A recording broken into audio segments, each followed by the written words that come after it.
오늘 이 새벽에 저희들을 모아주시고 하나님의 은혜에 어떻게 살아갈지 생각하는 오늘 하루가 될 수 있도록 도와주시옵소서. 하나님께서 오늘 요시야를 통해서 저희들에게 전하고자 하는 뜻이 있고 생각이 있을 줄 믿습니다. 하나님의 뜻이 무엇인지 오늘 저희들을 살피는 하루가 될 수 있도록 역사하옵소서. 그래서 오늘 하루를 승리의 삶을 살 수 있도록 역사해 주옵소서.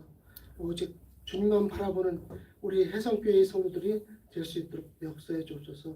예수 그리스도 이름으로 감사하며 기도합니다. 아멘.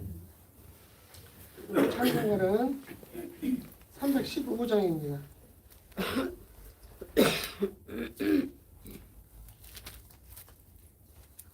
찬송가 315장입니다.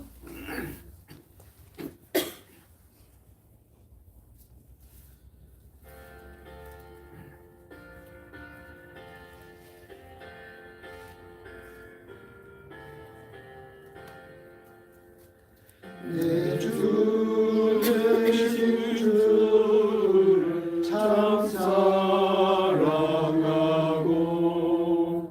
곧 그에게 죄를 당호합니다. 그 은혜를 주신 내 예수시니 이전보다도 사랑합니다. 주가 사랑하사 구하시려고 저 십자가 고난 당하셨도다. 그 가시관 쓰신 내 주 되오니 이전보다도 사랑합니다. 내 평생의 힘쓸 그 근무는 주 예수의 덕을 늘 드리리라. 숨질 때까지 내 할 말씀은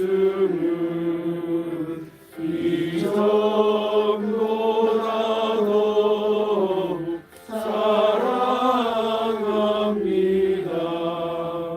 그 영광의 나라 나 들어가서 그 풍성한 은혜 늘 감사하리. 금멸류관 쓰고 나 찬송할 말 이전보다도 사랑합니다.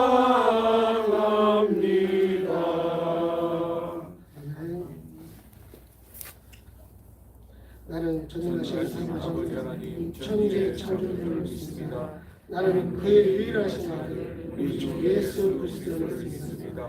그는 성령으로 잉태되게 하여 동정녀 마리아에게 태어나시고 본디오 빌라도에게 고난을 받아 십자가에 못 박혀 죽으시고 장사되지 사흘 만에 죽은 자 가운데서 다시 살아나셨으며 하늘 오시며 전능하신 아버지 하나님 하나님 계시다가 거기로부터 살아있는 자와 죽은 자를 심판하러 오십니다. 나는 성령을 믿으며 거룩한 공개와 성도의 교제와 죄를 용서받는 것과 몸의 부활과 영생을 믿습니다. 아멘. 오늘 말씀은 역대하 35장 20절에서 27절까지 말씀입니다.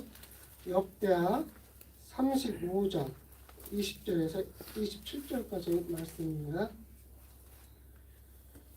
오늘 말씀 속에서 우리가 사랑하고 하나님께서 사랑하시던 그 요시야가 오늘 주는 말씀입니다. 자, 다 찾으셨으면 한절한 절 읽겠습니다.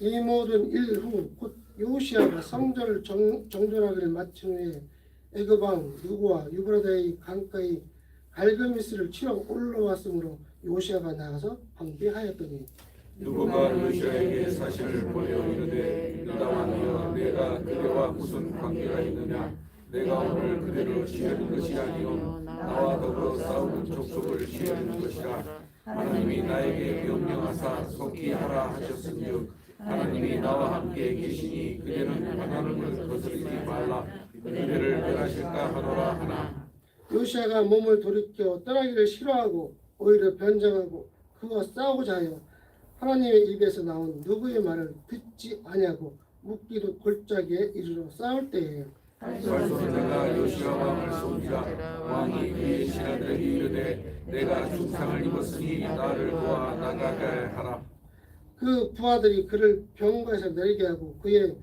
버금 병거에 태워 예루살렘에 이른 후에 그가 죽으니 그의 조상들이 묘실에 장사되니라. 온 유다와 예루살렘 사람들이 요시야를 슬퍼하고 왜냐하면 그를 위하여 애가를 지었으며 모두 노래하는 남자들과 여자들은 요시야를 슬피 노래하니 이스라엘의 규례가 되어 오늘까지 이르렀으며 그 가사는 애가 중에 기록되었더라. 요시야의 남은 사적과 여호와의 율법에 기록된 대로 행한 모든 선한 일과 그의 처음부터 끝까지 행적은 이스라엘의 유다와 아멘. 우리가 역사를 보면 우리나라에도 그렇고 세계적으로도 좀 더 오래 살았으면 역사적 인물이 많습니다. 우리나라를 좀 살펴보자면 고구려의 광개토대왕은 33세에 죽었다고 하거든요. 그래서 저는 어쩌다 역사를 살펴볼 때 광개토대왕이 일찍 죽지 않고 좀 살았더라면 이 한반도의 지형의 형세가 무엇이 있었을까? 또 이순신 장군도 그렇죠. 우리의 역사 가운데 좀 빠른 분이 있죠. 정조대왕. 이 정조대왕이 좀 더 일찍 살았더라면 우리가 과연 일본에게 먹혔을까? 역사는 그런 무가 없다고 얘기하더라고요. 그런데 자 오늘 본문의 주인공인 요시야도 그렇습니다. 주전 612년에 바벨론이 아수르의 수도 니느웨를 함락하면서 이 강대했던 제국 아수르는 몰락합니다. 저는 이 오늘의 본문의 말씀을 보면서 지금도 우리 주변에 강대국이 많습니다. 근데 그 강대국들이 선한 모습을 보여주면 괜찮은데 약한 나라들을 핍박을 하죠. 지금 우리 주변에 벌어지고 있는 미국도 그렇습니다. 우리나라를 얼마나 핍박합니까? 3,500억 달러를 내놓으라. 우리나라의 그 달러를 거의 다 가져간다고 합니다. 그 정도 되면. 그러니까 니들이 망하든 난 상관없어. 나는 니들 뺏어야겠어. 지금 트럼프가 이 짓을 하고 있는 겁니다. 이때 갈그메스가 전투가 벌어지는데 요시야는 이 애굽을 굉장히 싫어했다고 그래요. 왜냐면 애굽은 유다 나라를 핍박하는 나라였거든요.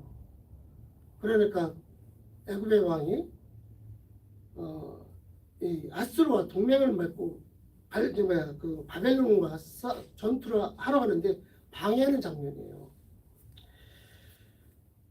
애굽 왕 느고가 가는 길목에서 요시야는 기다렸던 듯이 가지 못하게 합니다.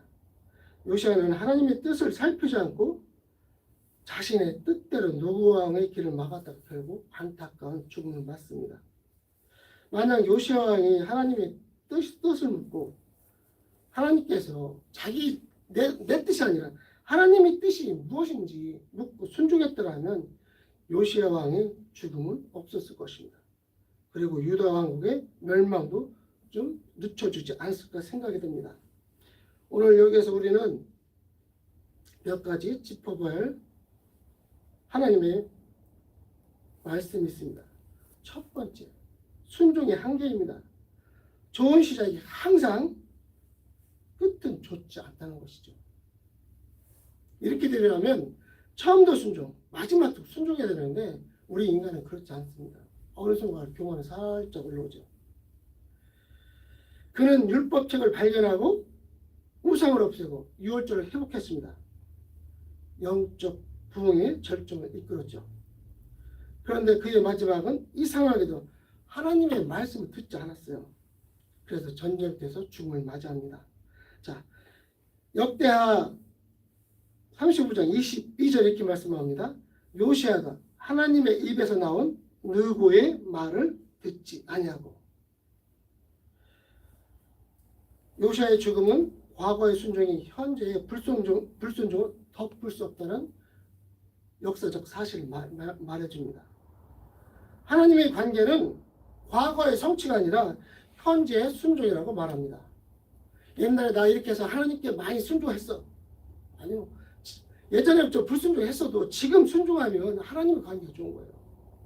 예전에는 순종했는데 나 지금 이제 많이 순종했으니까 이제 하나님께 불순종 한 번쯤 해도 되겠지. 아니요. 착각이십니다.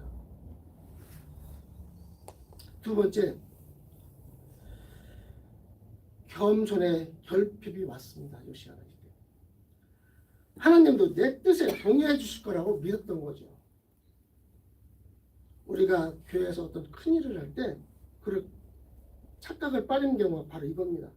내가 여태까지 하나님의 뜻에 여태까지 나와 하나님의 뜻이 같은 뜻을 했으니까 마지막 이 일도 하나님이 내 뜻에 동의해 주실 거야. 아니요. 기도해 보셔야 됩니다. 여기 계신 여러분과 저는 항상 무슨 일을 할 때 마지막까지 점검하고 하나님의 뜻을 물어야 됩니다. 요시야는 애굽 누구의 말을 하나님의 말씀으로 듣지 않았습니다. 그는 자신이 늘 옳았던 경험 때문에 하나님의 뜻이 자신에게만 계시된다고 착각했던 것이죠. 그는 변장하고 나갔다고 기록하고 있습니다. 35장 22절에 말씀하고 있죠.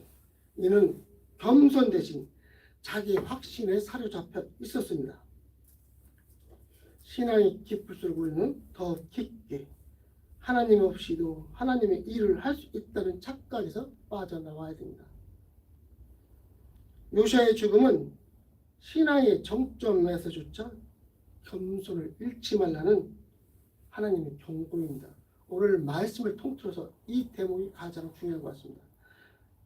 신앙의 정점에서 겸손을 잃지 말라. 많은 우리 나라의 우리 기독교를 이끌고 있는 우리가 큰 목사님이라 하신 분들이 바로 여기에 늘 빠져 있습니다. 신앙의 정점에 서 있던 목사님이 겸손을 잃는 순간 하나님은 그의 말씀을 듣지 않습니다. 다행히나마 요시야가 남겼던 유산의 의미가 있습니다. 신앙의 유산의 의미. 비록 무너졌지만 신앙의 정신은 살아남았습니다. 요시야는 죽었지만 백성들을 그를 위해 애가를 지었고 예레미야도 그를 위해 슬퍼했습니다. 그의 이름은 말씀을 회복하는 왕으로 남았고 훗날 회복의 표상이 되었습니다. 요시야의 죽음은 끝이 아니라 신앙의 유산이 세대에 어떻게 전해지는지 우리에게 잘 보여주고 있습니다. 인간은 실수하지만 하나님의 은혜와 동행을 삶을 살아갈 때 한순간 무너지는 경우도 있는데 그것은 내 생각과 하나님의 생각이 똑같다고 착각하는 경우죠. 그래서 어느 순간에도 내 생각을 고집을 꺾어야 됩니다. 하나님의 고집만, 하나님의 생각만 바로 세워져야 합니다. 만약 요시야도 매 순간 기도로 하나님의 뜻을 묻고 순종했더라면 이 안타까운 죽음은 없었을 것입니다. 오늘 이 아침에 나오신 성도님들이 항상 주님의 뜻을 묻는 성도님이 되시길 기원합니다. 아멘. 기도하겠습니다. 하나님이 우리는 어느 순간 하나님의 뜻을 묻지 않고 내 생각이 하나님의 뜻이라고 생각할 때 그 착각을 합니다. 겸손의 결핍이 되지 않게 인도하여 주옵소서. 중요한 결정을 할 때 나의 뜻이 아닌 주님의 뜻을 묻고 주님의 계획에서 벗어나지 않게 역사해 주옵소서. 오늘 하루도 우리를 불쌍히 여기시고 독수리 날개로 보호함 같이 우리를 보호해 주옵소서. 예수 그리스도 이름으로 감사하며 기도합니다. 주의 기도로 오늘 예배를 마치겠습니다. 하늘에 계신 우리 아버지, 아버지의 이름을 거룩하게 하시며 아버지의 나라가 오게 하시며 아버지의 뜻이 하늘에서 같이 땅에서도 이루어지게 하소서. 오늘 우리에게 일용할 것을 주시고 우리가 우리에게 잘못한 사람을 용서해 준 것 같이 우리 죄를 용서해 주시고 우리를 시험에 빠지지 않게 하시고 악에서 구하소서. 나라와 권능과 영광이 영원히 아버지 것입니다. 아멘. 지금 목사님이 이제 우리 건축에 굉장히 중요한 기로에 서 있습니다. 그래서 해석계와 또 우리 건축에서 지금 이제 기도에 들어가셨습니다. 목사님의 힘은 저희들에게 받습니다. 하나님이 주시는 힘도 있지만 온 성도가 목사님을 위해서 기도할 때 목사님은 더욱 힘내서 해석계와 또 성도들 여러분들을 위해서 기도할 것입니다. 기도해 주십시오.